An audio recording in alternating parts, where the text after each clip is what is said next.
Boa tarde, pessoal, ou bom dia. Eu não sei exatamente que horas vão ser quando vocês vão me acompanhar. Eu sou o professor Josemar Maciel. Estou aqui em Pádua falando para vocês diretamente por um canalzinho do YouTube. Agradeço muito por essa oportunidade. Essas abreviaturas aí eu vou explicar rapidamente daqui a pouco. Eu queria começar essas palavras saudando, abraçando cada um e cada uma de vocês em particular, com muito carinho, com muita alegria, muito agradecido por esse convite, porque esse convite está me trazendo a uma aventura bem diferente para mim. Eu não sou um produtor de vídeo, não sou um profissional, vocês veem que meus equipamentos são bem toscos, né? Para quem é da tecnologia, eu estou com um Asus A3 aqui, usando num canal do YouTube, Android 7. O tablet é um tablet Samsung A6 e a gente vai conversar sobre essas coisas. Nosso tema é o professor, a professora e a tecnologia. E como vocês vão ver, eu vou tentar dar um nó no tema para perguntar para vocês e quando o professor é a tecnologia, né? Eu queria começar esta minha fala saudando cada um de vocês, eu já disse, e além disso agradecendo ao pessoal muito especial aí do Instituto Federal que entrou em contato comigo, que fez todo o planejamento deste evento, desse momento, especialmente alguns nomes aqui para, nesses nomes, saudar todo mundo, né? A Sofia Urti, que me fez o convite, que me fez todo o acompanhamento, a professora Suelen Paniago, que é da Comissão de Qualidade de Vida da Reitoria. Espero que essa comissão aí seja bem forte, que ela cobre bastante de todo mundo, desempenho, que todo mundo cobre também dela, porque nós estamos precisando disso nesse momento, né, professor? Professor Luiz Simão Stachak, não sei se eu pronunciei direito o nome dele, a Sofia me disse para eu não tentar pronunciar, mas eu tentei assim mesmo. Professor reitor, que está representado nesse evento pelo professor Dolmir Felipe, que é o pró-reitor de ensino do Instituto Federal daí, de Campo Grande, do Mato Grosso do Sul. Eu queria saudar também de uma maneira muito especial nossos alunos acadêmicos, né, e ex-alunos do mestrado e do doutorado em desenvolvimento local, sobretudo na pessoa da Edilene, na pessoa do Rodrigo, do André, Rodrigo, que estão aí com vocês e de todos os outros que estão aí trabalhando. Gente, a nossa conversa vai ser simples.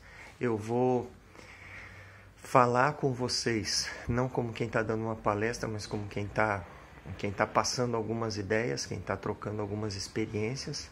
Essa conversa é sobre a nossa relação com a tecnologia e ela está ambientada num lugar bastante particular, que é a cidade que hospeda a segunda universidade mais antiga da Europa, né? A Universidade dos Estudos de Pádua é fundada em 1222 e é uma universidade muito particular por vários sentidos, né? Por várias questões aí que eu vou discutir rapidamente com vocês. E vamos dar uma pausinha aqui para eu virar o slide, eu já volto.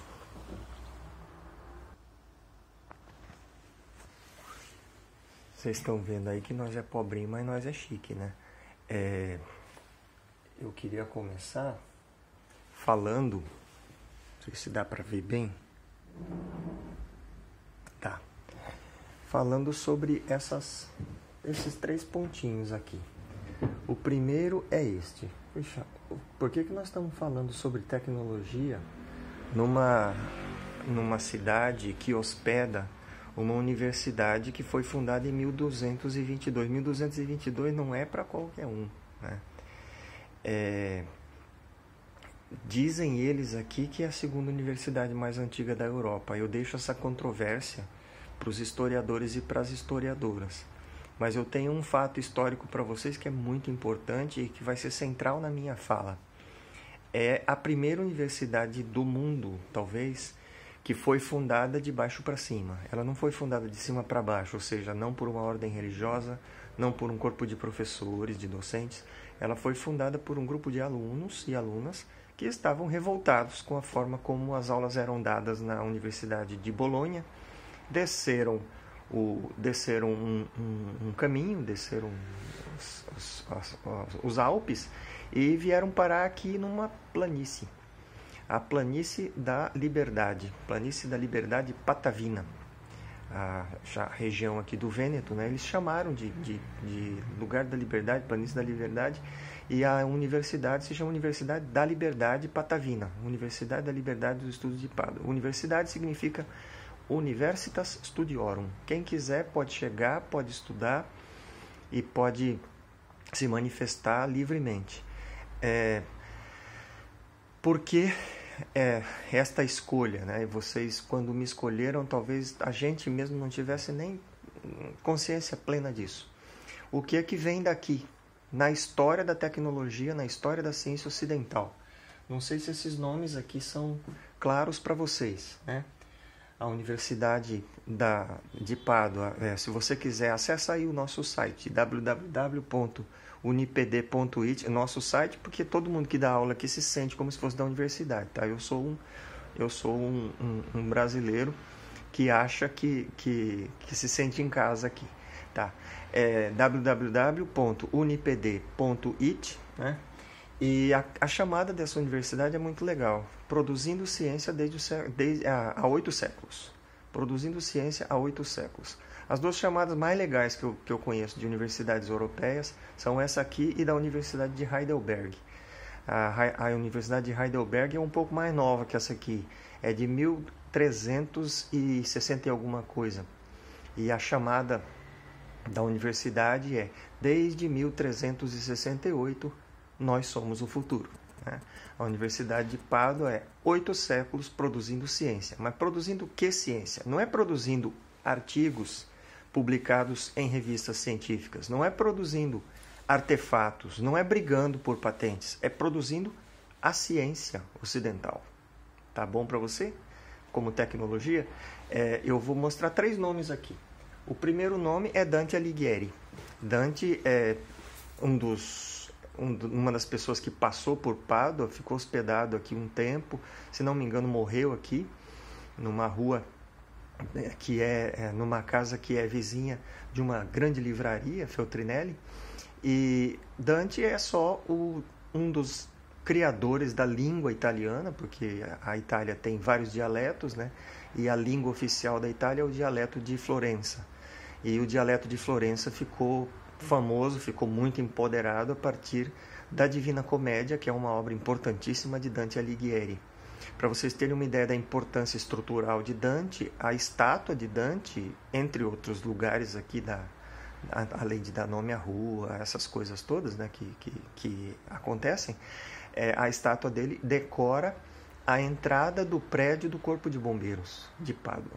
A ideia é muito clara, né? Céu, inferno, purgatório, literatura, nós estamos cuidando do cidadão, a coisa aqui é séria, é bonita, é legal, é bacana, etc. Dante é um nome interessante. Outro nome interessante é esse Cremonini aqui. Se você for procurar no YouTube, tem um cantor que chama alguma coisa Cremonini, mas não é ele não. Cesare Cremonini, César Cremonini, é um filósofo do século XV para XVI e é um cara que inaugurou a leitura natural, chamada natural ou leiga, da filosofia. Ele dava aula sobre Aristóteles e ele leu Aristóteles, comentou as obras de Aristóteles a partir de autores que não eram religiosos e que não eram da tradição específica da época. Ele foi atrás de tradutores que trabalhavam com Aristóteles em grego. O que é que isso tem a ver para você que é professor do Instituto Federal Instituto Federal de Tecnologia, de Educação, né, que tem que ser aplicado à realidade? Meu caro, se você hoje pode falar que você estudou biologia, se você pode falar que você estudou ciência natural, você deve isso ao César Cremonini, que foi o primeiro que quase foi queimado, diga-se de passagem, fecha parênteses, eu não disse isso, claro que ele não foi queimado, porque todo mundo era sempre muito civilizado nesse mundo, mas ele foi inclusive investigado pela Santa Inquisição por causa disso, né? É muito suspeito estudar Aristóteles por Aristóteles. Era mais legal a gente ler Aristóteles a partir dos autores canônicos que já eram seguros para a doutrina sem partido da época, né? Ele foi revolucionário no sentido de abrir o texto de Aristóteles para quem quisesse ler, para quem soubesse traduzir do latim para o grego, para quem quisesse discutir na escola. Criou a chamada filosofia natural, é um dos criadores, é um dos participantes do movimento do Renascimento, né? E por causa disso, né, da Itália também, da Escócia, de outros lugares aqui na Europa, se espalhou para a Europa esse movimento, que foi um movimento tão bacana, né? Para nós na América Latina não foi tão bacana assim, porque enquanto eles estavam fazendo isso tão bonitinho aqui na Europa, eles estavam matando nossos índios, mas isso também é outro assunto, né? E tem outra figuraça aqui, que é o Galileu Galilei. Galileu é simplesmente o cara que... Aí é outra coisa, né? Se você estuda física, química, se você estuda matemática, se você sonha em estudar astronomia ou estuda astronomia, você deve isso a pessoas como Nicolau Copérnico, que é um padre que viveu na Polônia mais ou menos nessa mesma época e também trabalhou com essas questões, a Kepler, Weber, etc, etc, etc, e a Galileu Galilei, que tem uma coisa muito particular. Ele desenvolveu um relógio para medir experimentos, né, que chamava clepsidra, e desenvolveu a luneta. Eu vou mostrar para vocês num dos vídeos a torrezinha de onde, entre outros lugares, ele ficava observando a luneta, que porque se observava o céu, eles chamavam de observatório, né? Observatório lá do Galileu. Simplesmente o César Cremonini e o Galileu eram da mesma época e eram amigos e rivais, né? Ensinavam na universidade, o Galileu num departamento, o Cremonini no outro departamento. E quando o Galileu desenvolveu a luneta e falou que ele ia mostrar que na Lua existem dunas, ou seja, a Lua não é um corpo totalmente plano e pode ser estudado com as vias naturais e da experiência e do cálculo, o Cremonini ficou tão chateado que resolveu nem olhar pela luneta. Veja que os dois estavam estudando a mesma coisa, estavam trabalhando mais ou menos, não a mesma coisa, mas na mesma pegada, mas não viam como que a tecnologia, como que a ciência deles se encontrava, né?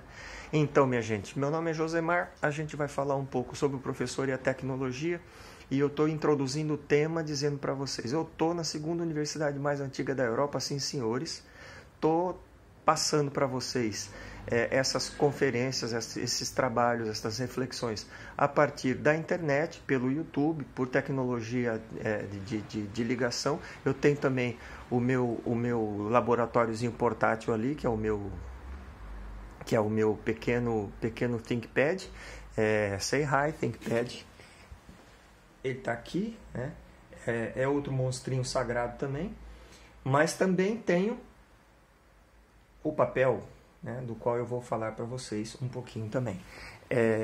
Bom, então a nossa grande questão é essa, que eu vou introduzir já, né, no nosso segundo bloquinho, o que é essa coisa que a gente chama de tecnologia, né? Afinal de contas, como é que isso pode impactar na nossa vida, o que nós temos a ver com as grandes revoluções tecnológicas e como é que a gente se posiciona diante dessa grande questão.